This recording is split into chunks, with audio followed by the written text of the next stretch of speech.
So now again, welcome to the class and chapter is your microorganisms, friends and foes. अभी तक हम last lecture में भी we started about the uses of microorganisms, right? Which was like we just studied about antibiotics, vaccination. They are being such wonderful uses of microorganisms. Okay. Another one important use is there in increasing soil fertility. Microorganisms का एक use और है, वो क्या है बेटा कि it increases the soil fertility so much. अब देखो जो माइक्रोऑर्गेनिजम्स हैं उन्हें कुछ ऐसे स्पेशल माइक्रोऑर्गेनिजम्स होते हैं जिन्हें हमने नाम दिया है particularly, and the name is given to be as biological nitrogen fixers. Actually they have got the capability to fix atmospheric nitrogen so that वो जो nitrogen है it will enrich the soil. Obviously when nitrogen will be going inside the soil it will increase the soil fertility. इसका सबसे अच्छा example है आपके rhizobiums. Yes, you are very well known. Rhizobium जो है it's found in the leguminous plant के root nodules में वहां पे present होता है. It is nitrogen fixing bacteria. ठीक है बेटा. अब देखो अगर आपको ये पता है जो हमारा एटमॉस्फेयर है it is made up of around 70% of nitrogen, है ना. इतना गैसियस नाइट्रोजन प्रेजेंट है, लेकिन स्टिल आपका जो नाइट्रोजन है वो प्लांट्स डायरेक्टली उसको अब्सॉर्ब नहीं कर सकते. They don't have that capability.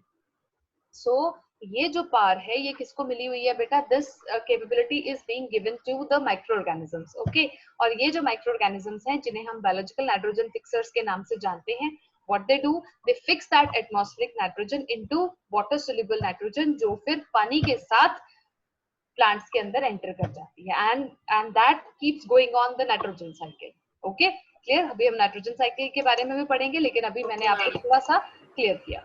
Okay. इसके अलावा राइजोबियम के अलावा you have a blue green algae. वो भी बहुत अच्छा नाइट्रोजन फिक्सर का काम करता है, एंड दैट इज नोस्टॉक. ठीक है, ये आपको सॉइल में ही मिल जाता है. Okay beta, this is found in soil only. Yes, clear? Yes, ma'am. Okay, yes. Then microorganisms, they have an important role to play in cleaning the environment. Natural सी बात है, क्योंकि आपको पता है microorganisms जो हैं they are backbone. क्या देते हैं आप? Yes, what happens? अब देखो एक छोटा सा बात हमने एग्रीकल्चर में भी जब हमने चैप्टर किया था हमने ये चीज बात करी थी. क्या बात की थी कि कई बार क्या करते हैं जो फार्मर्स होते हैं वो अपना फील्ड को जैसे क्लीन करते हैं, तो वही प्लांट एनिमल वेस्ट वहीं पे उस वेस्ट को उठा के दे पुट इट इन अ पिट और उसको मॉइस्चर करके कवर अप करके रख देते हैं, है ना. और कुछ टाइम के बाद वो एक उसमें बदल जाते हैं मैन्योर में. हम ये कहते थे ना फ्री ऑफ कॉस्ट हो गया एक तरह से, फार्मर के लिए भी पॉकेट फ्रेंडली भी हो गया, एनवायरमेंटल फ्रेंडली भी है. तो उसमें फायदा यही हुआ ना कि जो भी न्यूट्रिएंट्स ब्लॉक थे प्लांट और एनिमल्स के अंदर, now they are going back into the soil, है ना. वो दोबारा से सॉइल में जा रहे हैं. सो इस वजह से जो फार्मर था उसने वेस्ट डाला, लेकिन होता कैसे है उस वेस्ट को, तो ठीक है उसने फील्ड को क्लियर किया, फील्ड को क्लियर करने के बाद उसने सारा का सारा वेस्ट एक पिट में डाल दिया, पिट में डालने के बाद उसने उसको मॉइस्चर किया, देन वेट सॉइल के साथ कवर अप कर दिया. उसके बाद इन द एंड वो मैन्योर में कन्वर्ट हो गया. मैन्योर में कन्वर्ट होने से क्या हुआ, वो क्या करता है फिर उसको फील्ड में स्प्रेड आउट कर देता है, जिसकी वजह से सॉइल जो है इट गेट्स एनरिच्ड. लेकिन बात ये आती है बेटा कि हाउ दिस हैपेंस. ये जो मैन्योर आपकी जो बन रही है that is because of decomposition of that organic waste. वो जो ऑर्गेनिक वेस्ट था उसको तोड़ा गया है. यस, अब उसको जो डिकम्पोज किया गया है वो कौन कर रहा है? who is the actual force behind that? That is saprophytes. So they have a very important role to play to keep our environment clean. और जितने भी मटेरियल्स हैं उनकी रिसाइकलिंग जो है वो सब इनकी रिस्पॉन्सिबिलिटी है. सो आप ये देखो, अगर इन केस अगर एक ऑर्गेनिज्म है उसके अंदर कुछ नाइट्रोजन ब्लॉक है, अगर वो रिसाइकिल नहीं होता तो आप ये सोचो क्या धीरे धीरे एटमॉस्फेरिक जो नाइट्रोजन है, कार्बन डाइऑक्साइड है, ये सारे जो न्यूट्रिएंट्स हैं ये सब खत्म हो जाएंगे, क्योंकि दे आर नॉट, हम उसको वापस नया तो कुछ भी नहीं बन रहा. क्या नई नाइट्रोजन कहीं पे बन रही है? No, it is not. It is just going round and round and round with the same content. वही चीज सर्कुलेट हो रही है. So it is very necessary to keep the things in a cyclic manner. Okay, clear. और उसके बाद sometimes देखो जो हमारे यहाँ पे वाटर ट्रीटमेंट प्लांट्स होते हैं वहां पे भी हम इसको यूज करते हैं for cleaning the waste water, क्योंकि वहां पे भी ये वही करते हैं. दे डू डिकम्पोजिशन, और डिकम्पोजिशन करने का यही फायदा हो जाता है। तो फिर बस एक लार्ज स्केल पे होता है। हाँ, वहां पे एक बहुत बड़े स्केल पे होता है। समटाइम्स वो पानी ऑब्वियसली सोचा ये जाता है कि वो पीने लायक नहीं है, तो क्या किया जाता है उससे फिर पार्क्स की, और हम उसको इरिगेशन के लिए यूज कर लेते हैं। ठीक है जी, पार्क्स में वाटर सप्लाई दे देते हैं, लेकिन हम लिख देते हैं उसमें, उसमें मेंशन्ड होता है। अब बेटा ये तो हमने कर लिए सारे के सारे यूजफुल यूजेस, सारे यूजफुलनेस की हमने, पर आपको लगता है ये माइक्रो ऑर्गेनिजम्स इतने अच्छे हैं कि सिर्फ हमें फायदा ही पहुंचाए? है राशि, आप बताओ बेटा, क्या ऐसा हो सकता है? These are only helpful to us? Yes, ma'am. Yes ma'am, micro organisms are only helpful? No, ma'am. They are harmful to us also. Yes, they are harmful to our body also. And one of the most important harmful effect is the disease causative thing. ठीक है? So the microorganisms which cause diseases in human beings या फिर in animals, they are called as pathogens. ठीक है? अब ये जो pathogens होते हैं ना बेटा, they are very clever. They enter our body through various means. Air, water, food, मतलब इन चीजों के through they enter our body. ठीक है? अब depending upon the mode of communication, मतलब ये कैसे स्प्रेड आउट करती हैं डिजीजेस, हम डिजीजेस को टू मेन कैटेगरीज में डिवाइड कर रहे हैं। ठीक है बेटा, we are dividing the diseases into two main categories depending upon the kind of, yes, Yes, ma'am. transmission, just transmission. Okay, one is your communicable diseases and the other is non-communicable. Okay,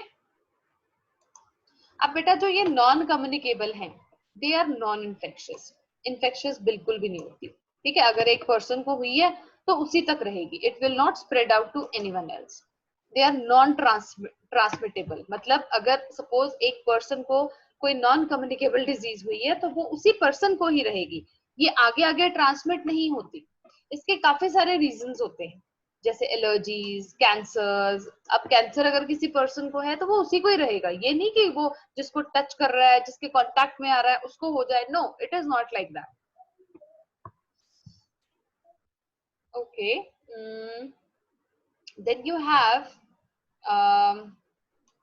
okay, communicable diseases, they are infectious diseases, ये काफी infectious होती है। They can be transmitted through various means, इनको तो आप बड़े तरीके से ट्रांसमिट कर सकते हो, and they are caused by disease causing microorganisms. इसको डिजीज कॉजिंग माइक्रोऑर्गेनिजम्स, जिन्हें हम क्या बोलते हैं Rashi? Disease causing microorganisms are known as,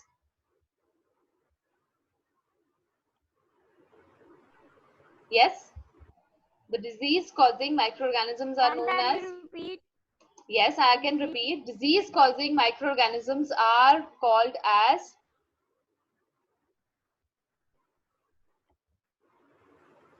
Ma'am, I don't know. oh मनन आप बताओ बेटा।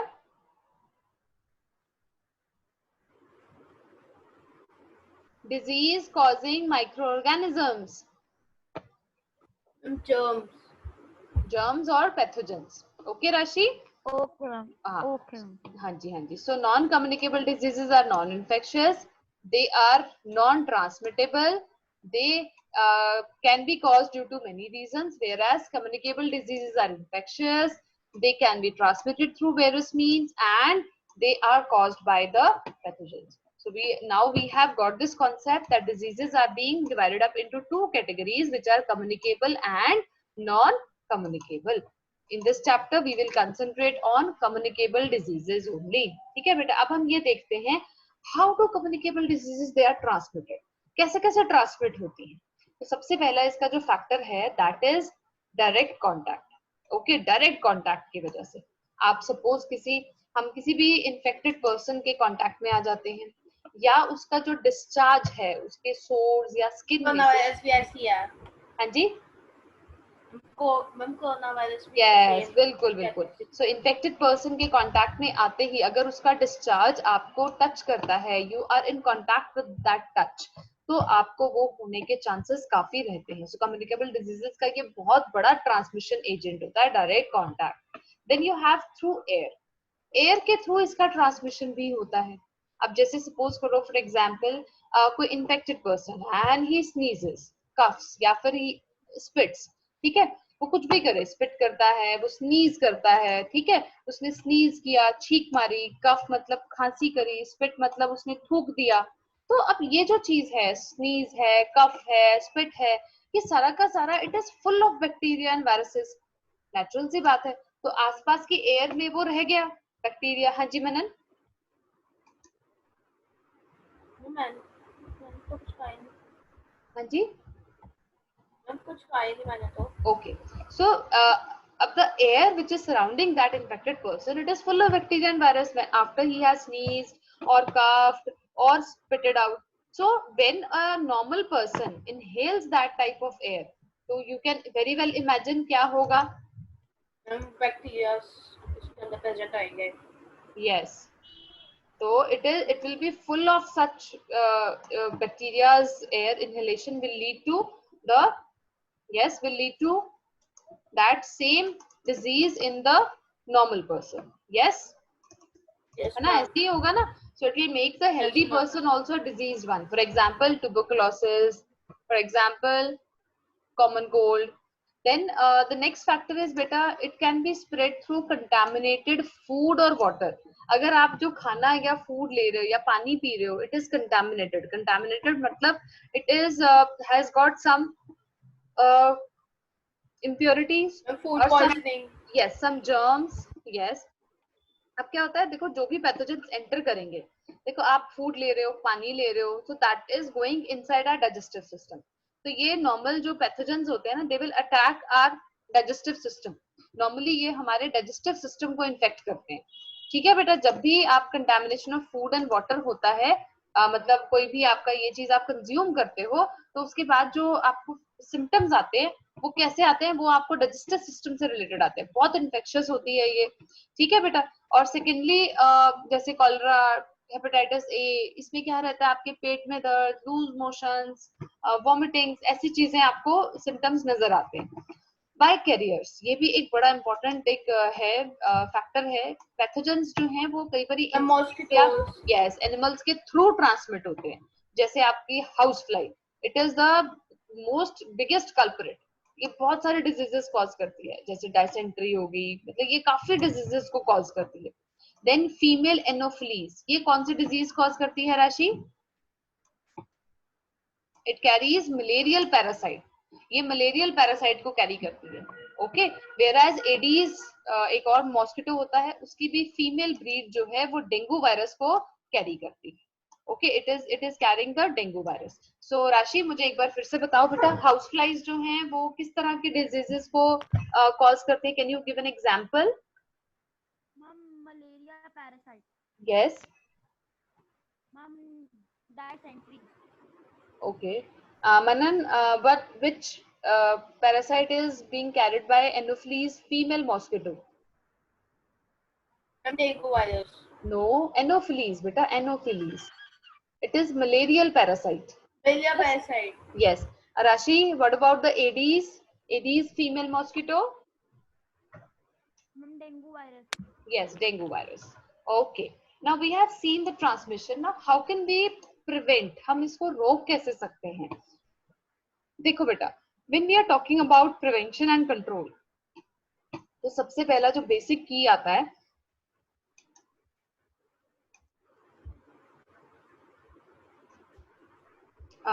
एक सेकेंड बेटा.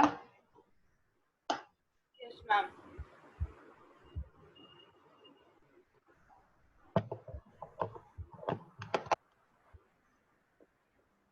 यस. तो इसमें बेसिक की जो है बेटा वो आ रहा है कि आपको ऑब्वियसली अपना एनवायरनमेंट जो है वो क्लीन रखना है. उसके साथ साथ you have to maintain a good personal hygiene. Rashi, now you answer me. If you are maintaining a very good personal hygiene and the environmental, the surrounding you is not clean, so does that affect your health? Yes, ma'am. Okay, how?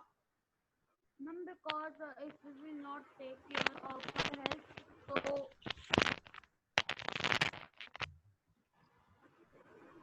Manan, can you ma'am, repeat?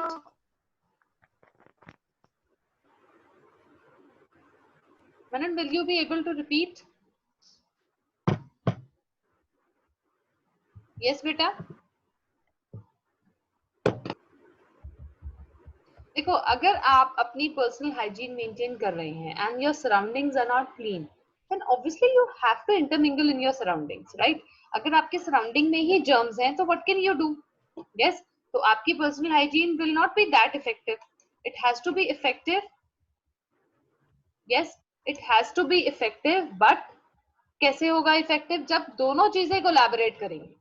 Okay, now secondly, as we have studied कि जो carriers होते हैं they are very bad, है ना, वो बहुत सारे diseases को कैरी करते हैं. So we should always cover our food items. हमें अपने फूड आइटम्स को हमेशा कवर करके रखना चाहिए. Number 2, we should always eat healthy and fresh food. Healthy cook food खाओ आप, और फ्रेश होना चाहिए वो. ये नहीं कि you are taking in stale food. Okay, stale food नहीं लेना आपने, because that also ruins your health. Okay बेटा, then drink boiled and safe water. हमेशा बॉइल्ड वाटर पीना चाहिए. ये नहीं कि कहीं से भी वाटर लिया and just have it. No, that is it. Then you have to kill the carriers. जैसे फॉर एग्जांपल, अब किल द कैरियर का मतलब ये नहीं है that you will just pick a hit and sit and you know striking the mosquitoes या फिर house flies, है ना. So it is not. Just a second बच्चे. Okay, so you have to kill the carrier means that you should wipe off the factors which help them to grow. For example, the Aedes mosquito, it prefers the stagnant water, so avoid that, right? In your surroundings, like in coolers or anything, like house flies, you just keep your net doors closed always, so that prevents the carriers. And then the vaccination. Okay, vaccination also helps in eradicating out many kind of infections. Now beta, अब ये तो हमने किया humans में, right? Now we will talk about the disease causing microorganisms which are there in animals. Animals में भी they cause diseases. उनमें से the most disease is anthrax. ये जो disease है, it is a bacterial disease. Okay बेटा, it is Yes, very ma'am. dangerous, highly infectious. बहुत dangerous होती है, बहुत ज्यादा इन्फेक्शियस होती है ये ना डिजीज जो है एंथ्रैक्स. ओके, और सेकेंडली जो ये इसमें होता क्या है एक्चुअली, एंथ्रैक्स में क्या होगा, the animal will suffer from very high fever. उसकी बॉडी में स्वेलिंग होनी शुरू हो जाएगी. He will not be able to breathe. उसकी जो ब्रीदिंग है वो लूज होनी शुरू हो जाएगी. And you won't believe, there is death within 2 days. मतलब within 2 days the animal will die. This is so infectious and so dangerous disease, anthrax, and it is caused by a bacteria. Okay, next is your foot and mouth disease. ये kettles में होती है और ये viral disease है बेटा. Okay, it's a viral disease, foot and mouth, और the causative agent is virus. अब ये भी highly contagious है. Contagious मतलब infectious, मतलब एक को हुई है तो कई kettles को आसपास हो जाती है. और इसमें क्या होता है, ब्लिस्टर्स आ जाते हैं, मतलब छोटे छोटे दाने आ जाते हैं माउथ पे, फीट पे.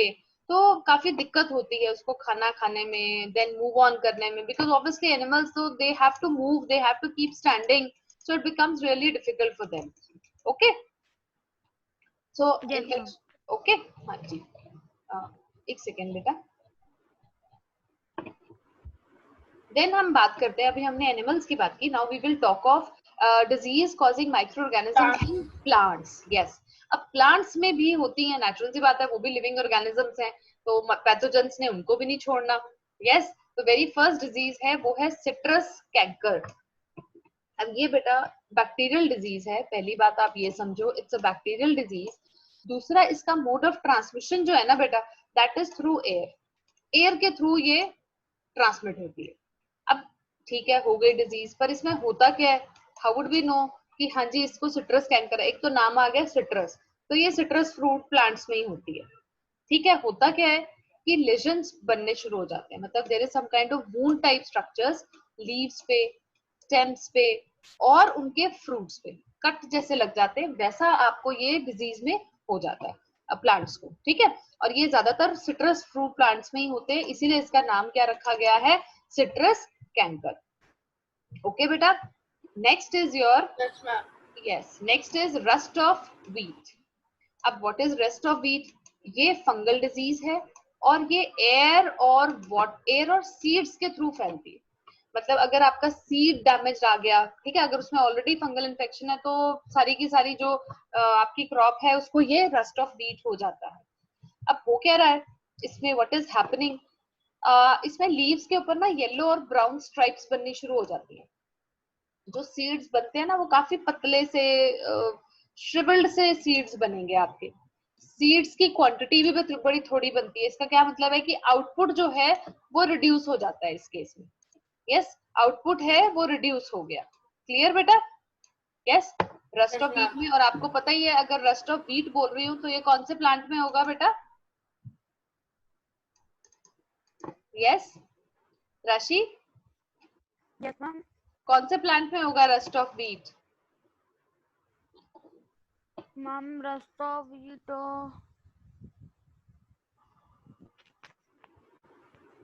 व्हीट में बेटा, I don't know. Wheat Okay. में। ओके, नेक्स्ट इज बेटा येलो वेन मोजाइक ऑफ भिंडी। ये भिंडी प्लांट में होता है और ये वायरल डिजीज है बेटा, और ये इंसेक्ट्स के थ्रू होती है। इसका मतलब क्या हुआ, it is spreading through carriers.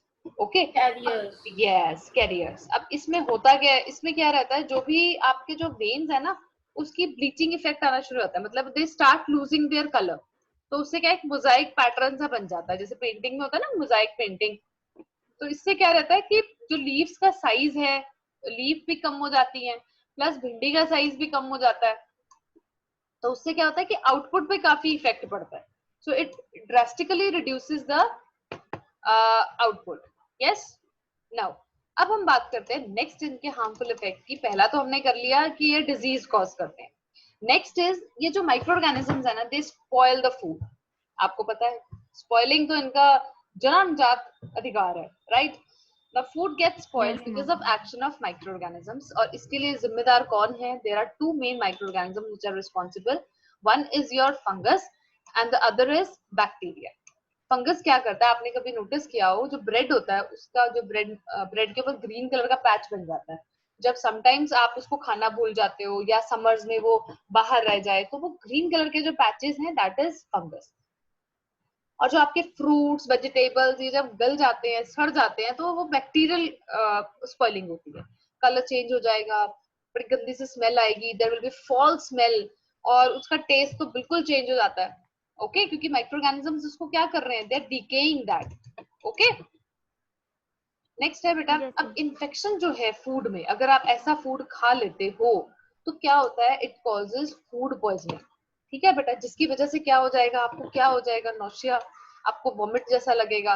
Then you will feel कि वॉमिटिंग आ रही है। ओके बेटा, एक सेकेंड बच्चे। सो वॉमिटिंग जैसा फील होता है आपको। Then you feel loose motions लग जाते हैं, आपको पेट में काफी दर्द रहता है, there is pain in abdomen, और कई बारी sometimes the condition is so severe that life threatening भी बन जाता है। सो इसीलिए कहा जाता है कि हमेशा जो खाना है it should be very fresh and healthy. हमेशा अपने खाने को कवर करके रखो। अब देखो बेटा, before I start up telling you about the preservation, I would like to tell you some key terms like pasteurization. पहली जो term है that is pasteurization. अब ये क्या चीज है pasteurization? I am telling you this thing because this is a very old technique. It was developed by Louis Pasteur. और इसमें क्या रहता है, अगर मुझे I have to preserve milk for a long duration. I wanted to preserve milk but for a long duration, तो मेरे पास ये टेक्निक है। इसमें किया क्या जाता है, इसमें what is like actually done, हम मिल्क को इसमें गर्म करते हैं to about 70 degrees. First of all हमने उसको हीट कर दिया, ठीक है। आफ्टर दैट उसको इमीडिएटली कूल डाउन कर देते हैं, चिल करके स्टोर कर देते हैं। जब आपने टेम्परेचर को बढ़ाया तो उससे क्या हुआ, बहुत सारे हार्मफुल बैक्टीरिया मारे गए। यस, उसके बाद आपने क्या किया, टेम्परेचर को एकदम से कम कर दिया। जैसे ही टेम्परेचर कम होता है आपकी माइक्रोबियल ग्रोथ जो है वो अपने आप कम हो जाती है, यस डिक्रीज हो जाती है। जब टेम्परेचर हाई किया तो क्या हुआ, तब व्हाट हैपेंड, बहुत सारे बैक्टीरिया जो है वो मर गए। लेकिन अभी भी देखो रूम टेम्परेचर पे तो आ ही सकता था मिल्क, तो क्या होता है हम उसको बिल्कुल लो टेम्परेचर पे स्टोर करते हैं जिसकी वजह से वो इनहिबिट कर देता है। So who discovered it, it was discovered by Louis Pasteur. Yes, clear बेटा? Yes, ma'am. Okay, next term is food poisoning. देखो बेटा, ये इसको हम बोलते हैं बोटुलिज्म। क्या बोलते हैं बेटा? Botulism. Yes, it is caused by anaerobic bacteria. Anaerobic क्या होता है? If anyone knows? Yes, which do not require oxygen for their respiration. Yes, तो ये क्या करते हैं? They produce toxic poisons. ये बहुत जहरीले टॉक्सिक्स प्रोड्यूस करते हैं। अब ये होता क्या एक्चुअली, ये कहाँ पे होता है? It is specifically found in the canned food. ये कैंड फूड में मिलता है। ओके और ये इसका जो सबसे बड़ा हार्मफुल इफेक्ट पता है क्या है? कि it will affect the nerves और it can be really life threatening हो जाता है। अब कैंड फूड है, आप खोल के तो देख नहीं रहे हो, इसीलिए हमेशा कहा जाता है, उस पर लिखा होता है if the packing is puffed don't by this. Okay, if the seal is broken don't by this. वो इसीलिए लिखा जाता है because it increases the chances. क्योंकि जब कैंड फूड बनाया जाता है इट इज लाइक उसमें पूरा क्लीन करके उसको करा जाता है, लेकिन जैसे ही उसमें कोई सील टूट गई, कुछ चीज आ गई, तो क्या होता है? It gets infected with this bacteria and it particularly is very life threatening. ये काफी लाइफ थ्रेटनिंग हो जाता है। ठीक है बेटा, I hope Yes, you got me. yes ma'am. Okay, just give me 1 minute.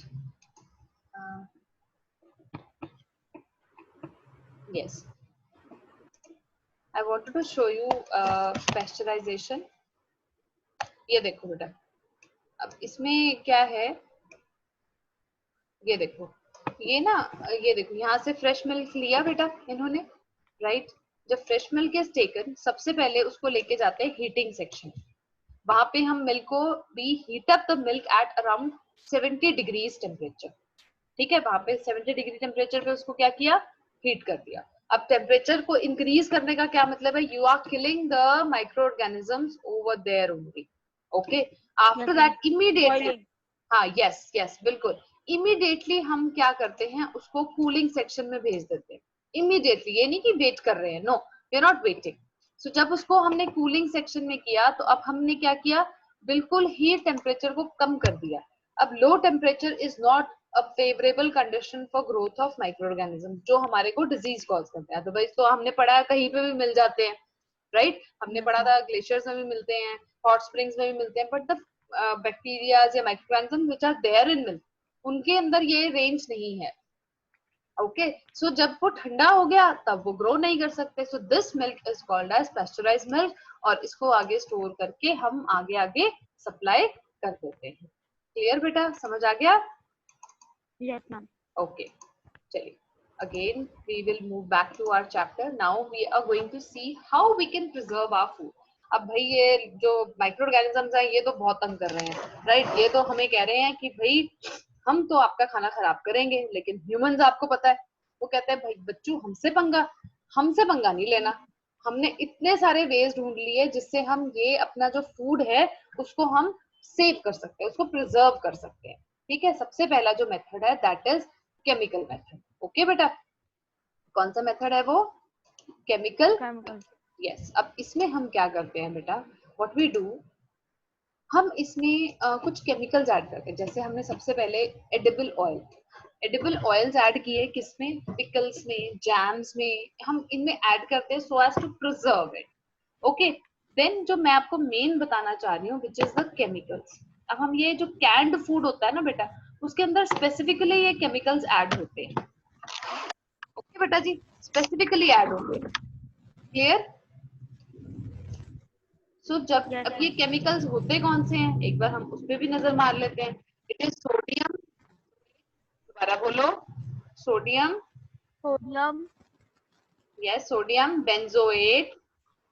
हमें कोई दिक्कत ना, आपकी आवाज क्लियर नहीं आई। अच्छा, sodium benzoate, sodium benzoate, yes, and sodium metabisulfite. Sodium bisulfite. Yes, so it is sodium benzoate and sodium metabisulfite. ये आपके केमिकल प्रिजर्वेटिव्स हैं जो स्पेसिफिकली हम कैंड फूड में यूज करते हैं। Okay, so what are the chemicals बेटा? Sodium benzoate and sodium metabisulfite. हाँ जी, बेटा sulphide, yes, very good. Next is बेटा, नेक्स्ट मेथड है आपका preservation by adding common salt. ठीक है, प्रिजर्वेशन बाय कॉमन सॉल्ट। इसमें क्या किया जाता है बेटा, सबसे पहले ना जिस खाने को आपने प्रिजर्व करना है उसको हमें ड्राई करना पड़ेगा। ठीक है, अब मनन आप मुझे बताओ, what is the benefit of drawing the food? हम उसको खा क्यों रहे हैं? फंगस को स्टॉप कर देते हैं। यस, क्योंकि मॉइस्चर जो है it is a favourable factor for the growth of micro organisms. Yes, तो उसके बाद जब वो फूड ड्राई हो गया उसके ऊपर ड्राई सॉल्ट को हम स्प्रिंकल कर देते हैं। तो उससे क्या होता है, जैसे ही एक्सेस ऑफ ड्राई सॉल्ट आया, that will prevent the growth of microbes. Can anyone out of you tell me how the excess of dry salt will prevent the microbial growth? Yes beta, which scientific phenomena is responsible? Ma'am salt में moisture को absorb कर लेता है।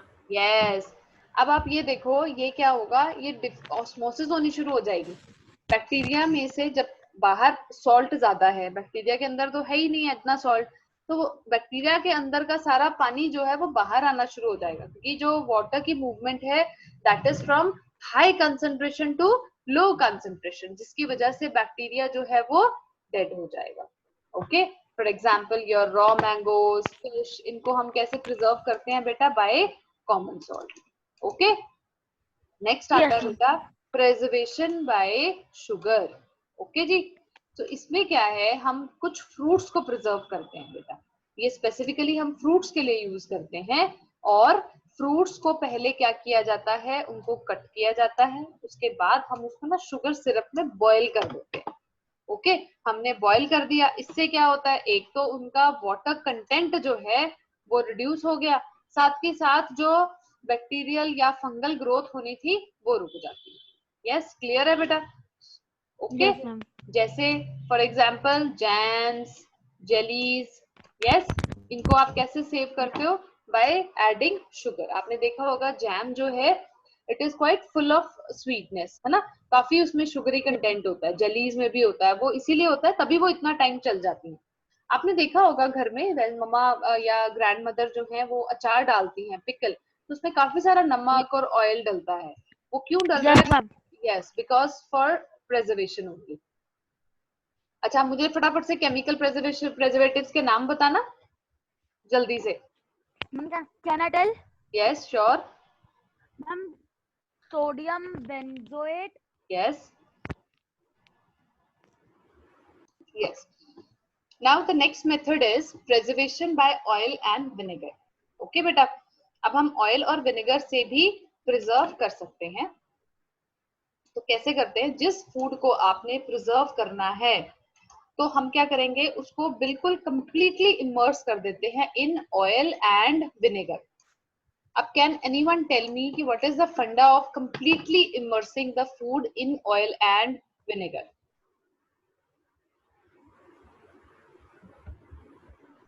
Yes beta, I don't know. can anyone think of any answer? Yes Manan? No. It cuts off the supply of air. Yes, air की supply cut off कर रहा है, तो जिसकी वजह से जो एरोबिक बैक्टीरिया हैं या कोई और माइक्रो ऑर्गेनिजम्स हैं वो ग्रो नहीं कर पाते।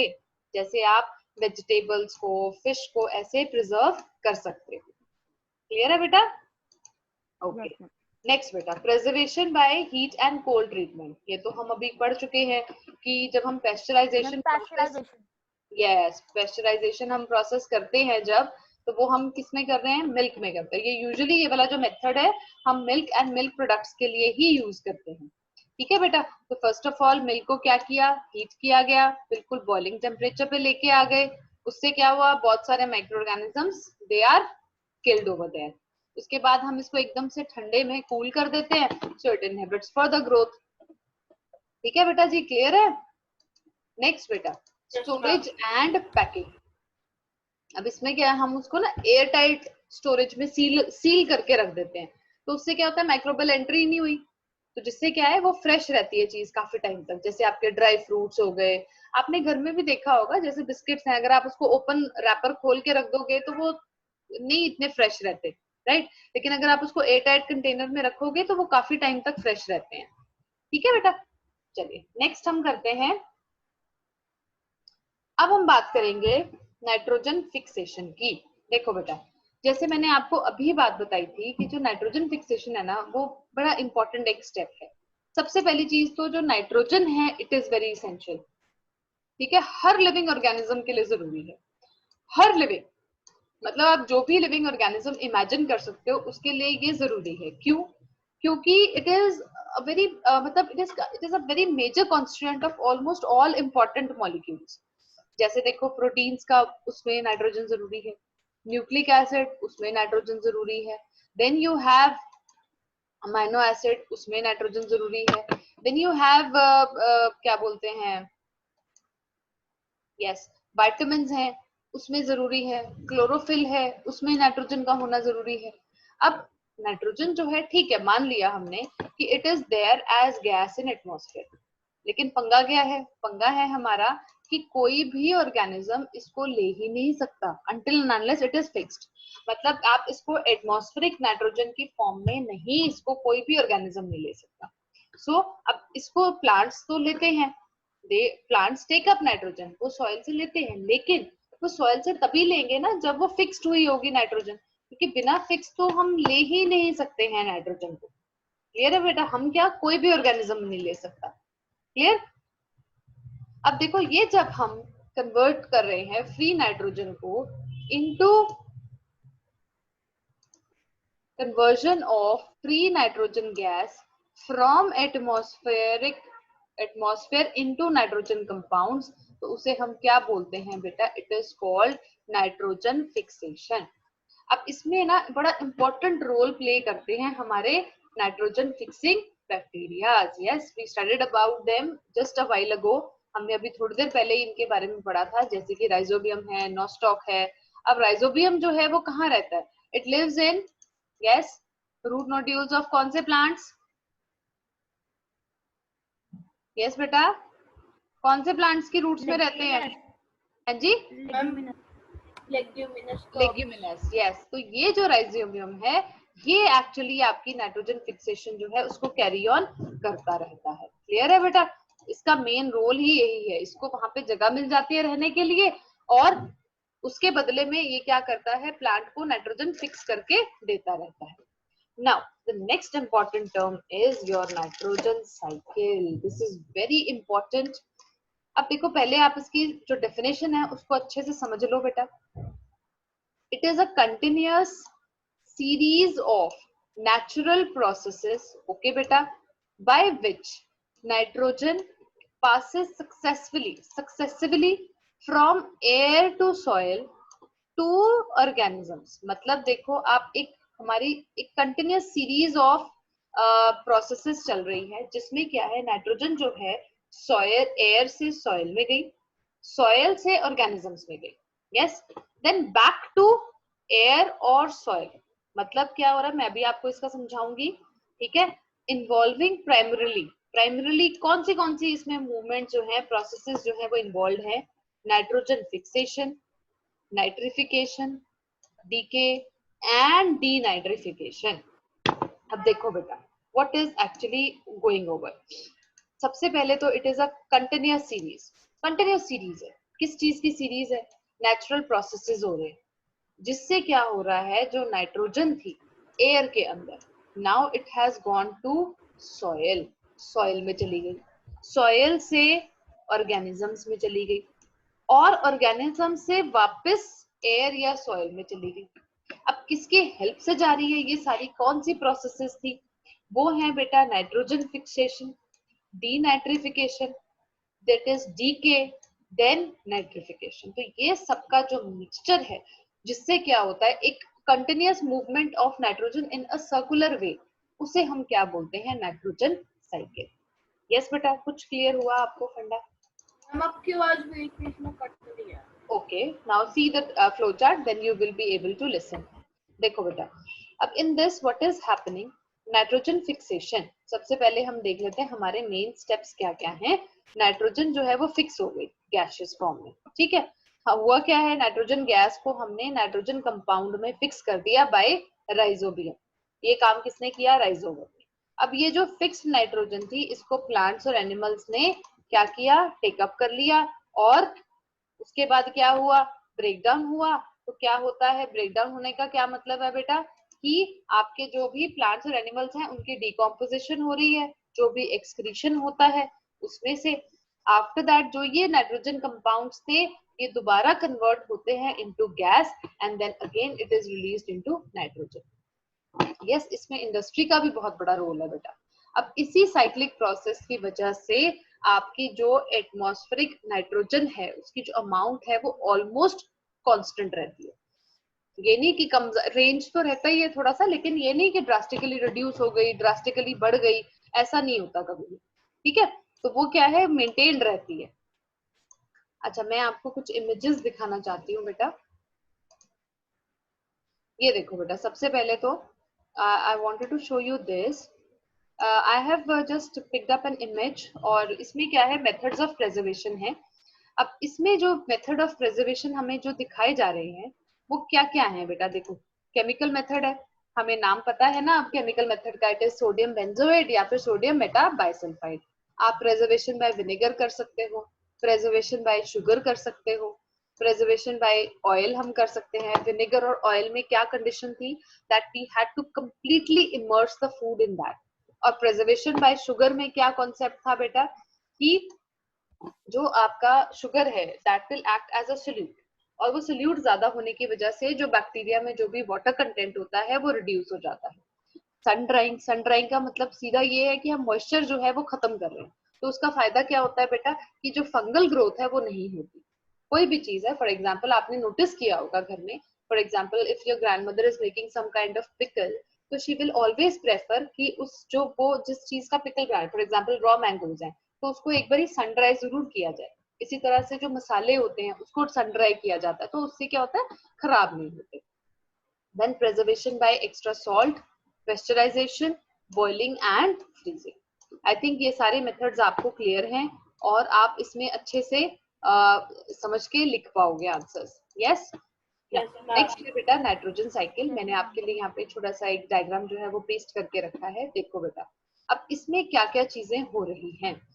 देखो बेटा, ये हमारी वो है गैसियस नाइट्रोजन है, ठीक बेटा, जो एटमॉस्फेयर में प्रेजेंट है। अब नाइट्रोजन फिक्सेशन होती है, हमने ये बात पढ़ी है कि नाइट्रोजन फिक्सेशन हो रही है, लेकिन बेटा ये दो तरीके से होती है। दो तरीके में क्या क्या आता है बेटा? एक तो आता है बायोलॉजिकली, ठीक है, जो बायोलॉजिकली कौन करता है बेटा? यस, कौन करता है बायोलॉजिकल? कौन से दो माइक्रो, सॉरी, यस बेटा राशि आप बताओ। राइजोबियम, यस, राइजोबियम और नॉस्टॉक, ठीक है। इसके साथ साथ इंडस्ट्रियली भी फिक्स होता है। इंडस्ट्री में नाइट्रोजन जो है फिक्स होके अमोनिया बनाता है, that is called Haber-Bosch process. ये हम आगे हायर क्लासेस में पढ़ते हैं। देन बेटा अब ये जब फिक्स हो गया, सो व्हाट विल हैपन, ये अमोनियम सॉल्ट बनके ये नाइट्रिफिकेशन होती है, तो ये नाइट्रेट्स और नाइट्राइट्स के फॉर्म में ये सॉइल में चला जाता है, ये देखो, ठीक है। इसी तरह से यहाँ पे ये जो अमोनियम बना, ये हम इसको क्या करते हैं? फर्टिलाइजर बना देते हैं। फिर डीनाइट्रिफिकेशन हुई, वो भी यहाँ चला जाता है। अब ये जो नाइट्रेट्स या नाइट्राइट्स हैं इसको अगेन आपने एटमॉस्फेयर में दोबारा वापस भेज दिया। तो this is a kind of decyclic process. यहाँ पे डीनाइट्रिफिकेशन हो रही है, यहाँ पे नाइट्रिफिकेशन है, यहाँ डीनाइट्रिफिकेशन है। डीनाइट्रिफिकेशन मतलब हम उसको दोबारा से तोड़ रहे हैं, ठीक है। तो उससे क्या होता है? काफी सारी चीजें, आपकी जो नाइट्रोजन है it goes back into the atmosphere ready for the next nitrogen fixation. तो इससे क्या है कि साइक्लिक प्रोसेस है जो लगातार चल रहा है, जिसकी वजह से एटमॉस्फेयर में नाइट्रोजन की जो अमाउंट है दैट इज कांस्टेंट। तो आप यहाँ पे देखोगे जितने भी हमारे पास यहाँ पे मिनरल रिसोर्सेज हैं वो सबके सब साइक्लिकली मूव करते हैं। कार्बन साइकिल, ऑक्सीजन साइकिल, हर तरह की आपको यहाँ पे मूवमेंट जो है वो मिल जाती है। क्लियर है बेटा? आई थिंक आपको समझ में आ गया है। अब आई थिंक आप सारे मेथड्स कर सकते हो, और आपको किसी चीज में कोई डाउट है तो मुझे बताइए। No ma'am. ठीक है, तो आपने क्या करना है बेटा, एक तो ये चैप्टर को अच्छे से रीड करना है आज, okay, because in the next class we will be discussing the question answers and the back exercises. So what you have to do, Okay. you will go home and I mean you are at home only, so you will read the book, very thoroughly. Underline the words which you have not understood me. If any concept is not like understood by you, just WhatsApp me कि ma'am this concept is not clear to me.